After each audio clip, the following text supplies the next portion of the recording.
Hello everyone, good evening, नमस्कार। कैसे हैं आप सभी लोग? डियर पेरेंट्स, आज की क्लास में हम लोग हिंदी के क्वेश्चन सॉल्व करेंगे।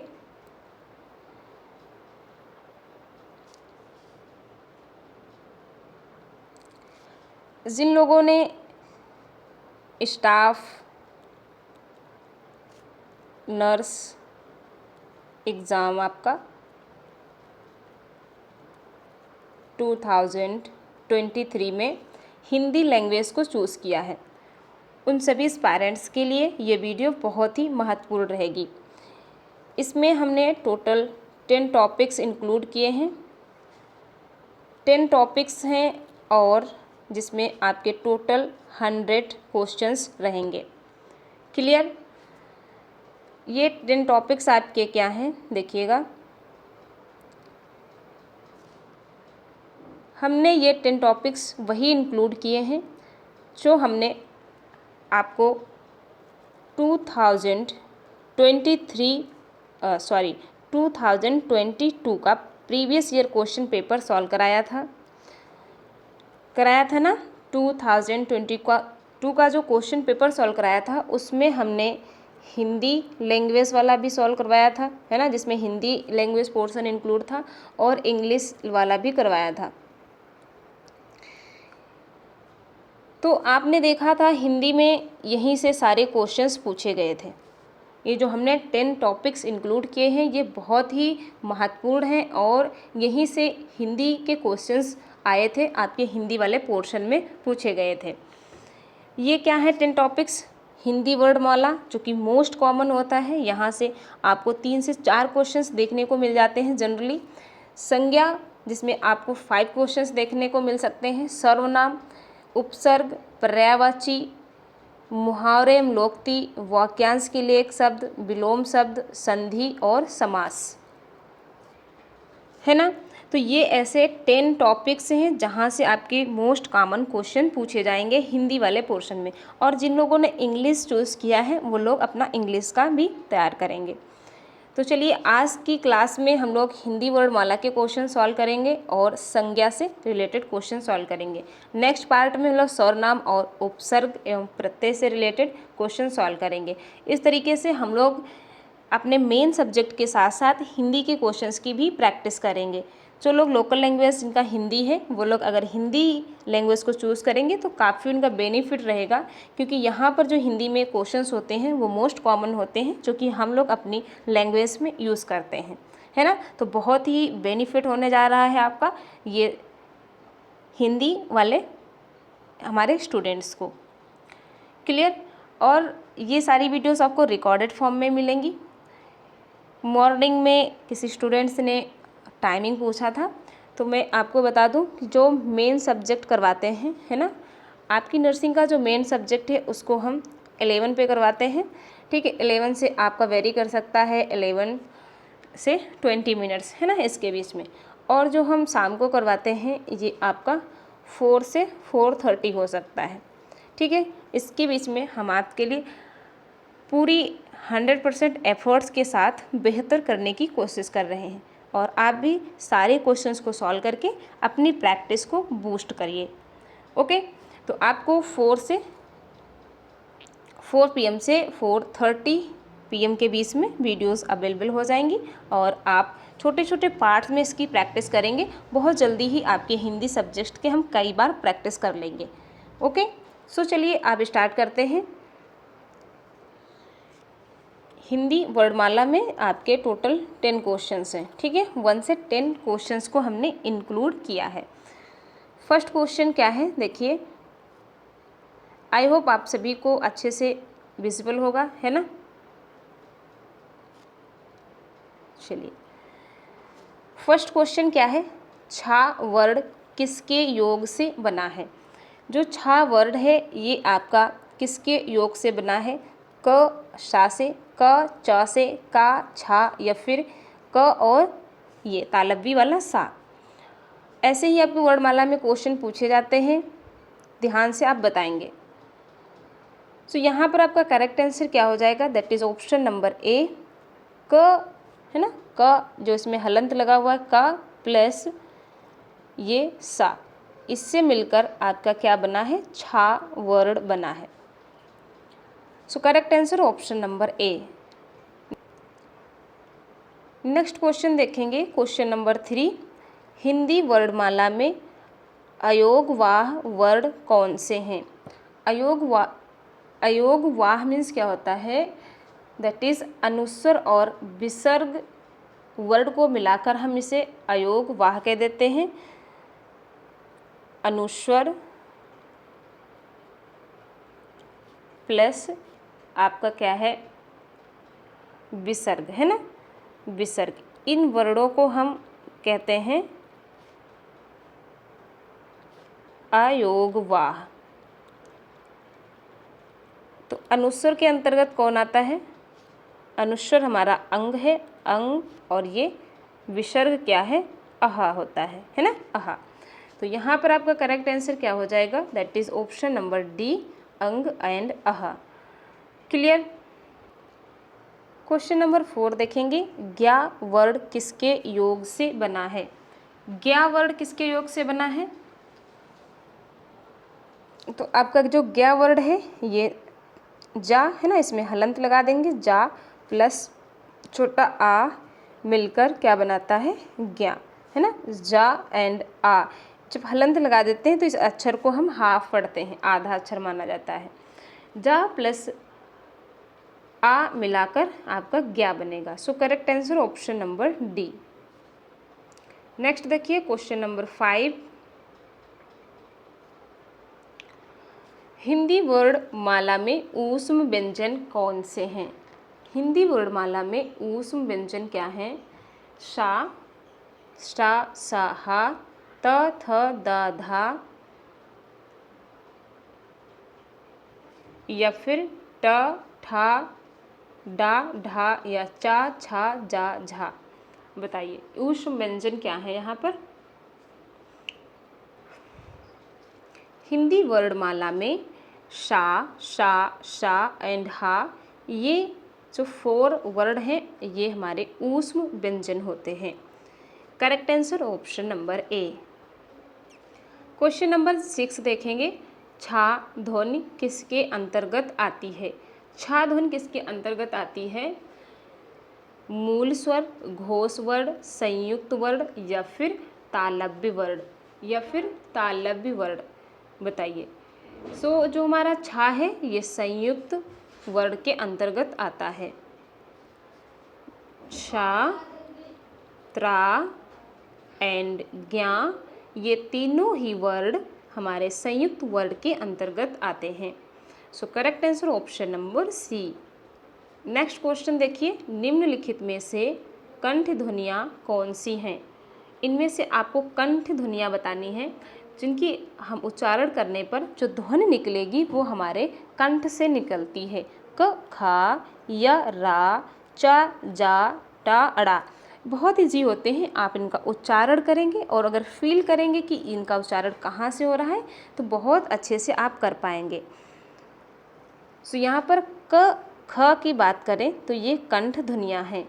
जो का वर्ड होता है ना, हमारे पास टोटल 5 वर्ड होते हैं, का वर्ड, चा वर्ड, टा वर्ड एंड ता वर्ड, है ना, और पा वर्ड, 5 वर्ग होते हैं, जिसमें जो का वर्ड है ये इसकी ध्वनि कैसी होती है, कंठ वर्ड होती है। नेक्स्ट क्वेश्चन देखिए, निम्नलिखित में से तालव्य व्यंजन कौन से हैं। अब आपको यहाँ बताना है इनमें से तालव्य व्यंजन कौन से हैं। इससे पहले आपको हमने बताया जो का वाला था, है ना, का वर्ड, जिसमें आपका क, ख, ग, घा एंड अंग ये आ जाते हैं, तो ये आपके कंठ व्यंजन थे, है ना, कंठ ध्वनियाँ इसके अंतर्गत आती हैं। तालव्य की बात करें तो इसमें आपका क्या आ जाता है, दैट इज चा, छा, जा, झा, है ना। जो चा वर्ग के अक्षर हैं, जो चा वर्ग के वर्ण हैं, ये सभी तालव्य व्यंजन कहलाते हैं। नेक्स्ट देखिए, किस शब्द में ऋ स्वर नहीं है। कृपा, कृष्ण, दृष्टि, रात। बताइए। यहाँ पर हमारा करेक्ट आंसर क्या हो जाएगा? Option number D. अगर हम रात की बात करें तो यहाँ पर कहीं भी री वर्ड को यूज़ नहीं किया गया। सबकी कृपा में आपका री है ना, कृष्ण में भी आपका री है और दृष्टि में भी आपका री है। सो यहाँ पर आपका करेक्ट आंसर हो जाएगा ऑप्शन नंबर डी। नेक्स्ट देखेंगे क्वेश्चन नंबर 10। र और ला वर्ण किसके अंतर्गत आते हैं? स्पर्श व्यंजन, अंतःस्थ व्यंजन, ऊष्म व्यंजन या फिर संयुक्त व्यंजन। तो रा और ला जो है ये अंतःस्थ व्यंजन होते हैं, है ना। रा और ला ये आपके अंतःस्थ व्यंजन के अंतर्गत आते हैं। Correct answer option number B. Next 10 question जो हम करेंगे ये आपकी संज्ञा के बेस्ड पर हैं। तो नेक्स्ट क्वेश्चन देखेंगे 1 से 10 आपके संज्ञा से रिलेटेड हैं। फर्स्ट क्वेश्चन क्या है? निम्नलिखित में से कौन सा शब्द व्यक्तिवाचक संज्ञा है? इनमें आपको बताना है व्यक्तिवाचक संज्ञा, ठीक है। व्यक्तिवाचक संज्ञा, लड़का, जवानी, रामायण, सेना। बताइए। बहुत कॉमन होते हैं। देखिए जो लड़का है ये क्या है? जातिवाचक संज्ञा है ना। वो लड़का है, वह लड़की है, वह गाय है, इससे क्या पता चल रहा है? उसकी जाति का पता चल रहा है ना, उसका जेंडर का पता चल रहा है। जवानी की बात करें तो ये आप भावनात्मक के अंतर्गत आता है, इसके आप फील कर सकते हैं, है ना। बुढ़ापा, जवानी, ये सारी चीज़ें, बचपन। एंड सेना की बात करें तो सेना भी किसी एक व्यक्तिवाचक संज्ञा के अंतर्गत नहीं आएगा। इसमें भी क्या है? सेना जो है आपका समूहवाचक में आ जाएगा, क्योंकि यहाँ पर लोग ग्रुप में प्रेजेंट होंगे, है ना। एक समूह है जिसे हम टीम या सेना कहते हैं। लेकिन अगर बात करें यहाँ रामायण की, तो रामायण कैसा है? आपका व्यक्तिवाचक शब्द है ना। जैसे रामायण है किसी वस्तु, स्थान या व्यक्ति जिससे उसके होने का पता चलता है, तो ये क्या है? आपका व्यक्तिवाचक। नेक्स्ट देखेंगे क्वेश्चन नंबर 2। स्त्रीत्व शब्द में कौन सी संज्ञा है? जातिवाचक, व्यक्तिवाचक, भाववाचक या फिर द्रव्यवाचक। स्त्रीत्व, अगर आपसे यहाँ पर स्त्रीत्व ना देकर स्त्री दिया जाता तो आप इसे जातिवाचक बताते, है ना। एक स्त्री जाति का बोध हो रहा था, लेकिन यहाँ पर स्त्रीत्व की बात किया है ना। तो यहाँ पर आपका correct answer option number C हो जाएगा, भाववाचक संज्ञा। ये क्या है? भाववाचक संज्ञा। क्वेश्चन नंबर 3 की बात करें, निम्न में से कौन सा शब्द व्यक्तिवाचक संज्ञा है?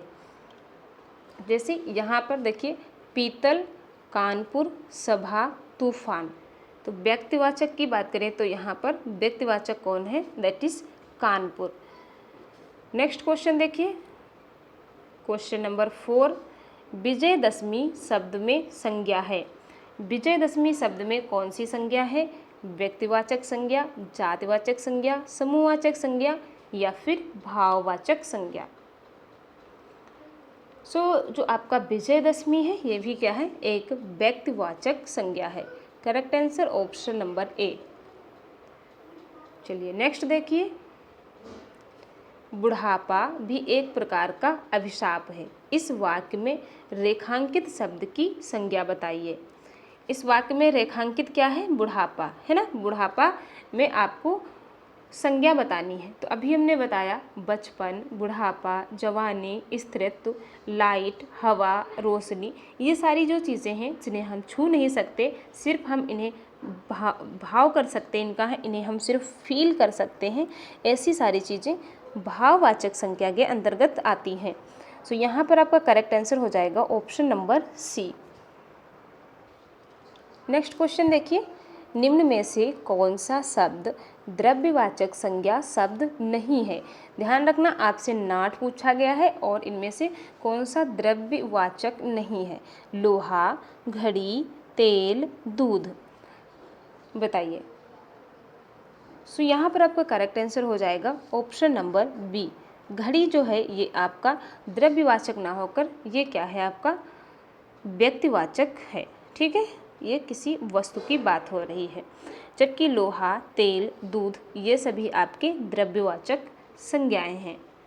नेक्स्ट क्वेश्चन देखेंगे, क्वेश्चन नंबर 7, गिरोह शब्द में कौन सी संज्ञा है? गिरोह शब्द में आपको संज्ञा बताना है। गिरोह की बात करें, है ना, या हम टीम की बात करें, या हम सेना की बात करें, है ना, या हम समूह की बात करें, तो इनमें एक से ज़्यादा व्यक्ति होते हैं, है ना, समूह होता है। तो ये किसके अंतर्गत आ जाएगा? भाववाचक संज्ञा, जातिवाचक संज्ञा, समूहवाचक संज्ञा या फिर द्रव्यवाचक संज्ञा। तो यहाँ पर आपका करेक्ट हो जाएगा ऑप्शन नंबर सी, समूहवाचक संज्ञा। नेक्स्ट देखेंगे, जवानी शब्द में कौन सी संज्ञा है? जवानी शब्द में आपको संज्ञा बताना है। भाववाचक, जातिवाचक, द्रव्यवाचक, समूहवाचक। तो अभी बताया बचपन, जवानी, बुढ़ापा ये सभी आपके भाववाचक संज्ञा के अंतर्गत आते हैं। नेक्स्ट देखिएगा, नेक्स्ट क्वेश्चन क्या है, दैट इज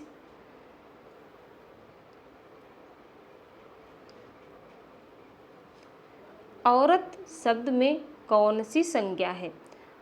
औरत शब्द में आपको संज्ञा बताना है ना। तो औरत या स्त्री, इससे हमें एक जाति का पता चलता है। तो क्या होगा? भाववाचक संज्ञा, जातिवाचक, द्रव्यवाचक या फिर समूहवाचक। तो यहाँ पर आपका करेक्ट आंसर हो जाएगा, दैट इज़ आप सभी बताएंगे। यहाँ पर हमारा करेक्ट आंसर क्या हो जाएगा? ऑप्शन नंबर बी, जातिवाचक। नेक्स्ट क्वेश्चन देखते हैं, क्वेश्चन नंबर 10, कोयला शब्द में कौन सी संज्ञा है? भाववाचक संज्ञा, जातिवाचक संज्ञा, द्रव्यवाचक संज्ञा या फिर समूहवाचक संज्ञा। कोयला है ना, अभी हमने आपको बताया कोयला, लोहा, है ना, दूध, ये जितनी मटेरियल चीज़ें हैं, है ना, जो मटेरियल है वो सभी किस में आ जाएगा? That is option number C, द्रव्यवाचक संज्ञा में, है ना, मटेरियल नाउन के अंतर्गत आ जाएगा। तो अगर थोड़ा बहुत आपकी इंग्लिश क्लियर है तो उससे भी आप चीज़ें रिलेट कर सकते हैं। सो यहाँ पर आपका करेक्ट आंसर हो गया ऑप्शन नंबर सी।